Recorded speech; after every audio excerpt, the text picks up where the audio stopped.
Mga password na matagal mo nang nakalimutan tulad ng Facebook, TikTok, Gmail at iba pa ay dito lang yan makikita. So kung interesado ka guys, tapusin mo lang ang video na ito. Open lang natin yung settings ng ating mga cellphone guys. Then scroll lang natin pa baba. Tapos makikita natin dito yung Google. Tap lang natin yan. Then scroll lang natin pa baba. Then makikita natin dito yung autofill with Google.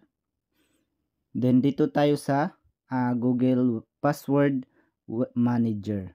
So for example dito guys, yung inyong Facebook, nakalimutan nyo ang inyong Facebook, tap nyo lang yan. Then dito itap nyo lang ang ito para ma-unhide siya itong password. Then so yun lang guys no. Sobrang dali lang, at kung gusto mo ang mga ganitong content at kung may natutunan ka dito, huwag kalimutang mag-subscribe para updated ka pag meron tayong panibagong video, ma-notify ka kaagad. Yun lang, at huwag kalimutang i-like yung ating video today. Salamat sa panonood and God bless you.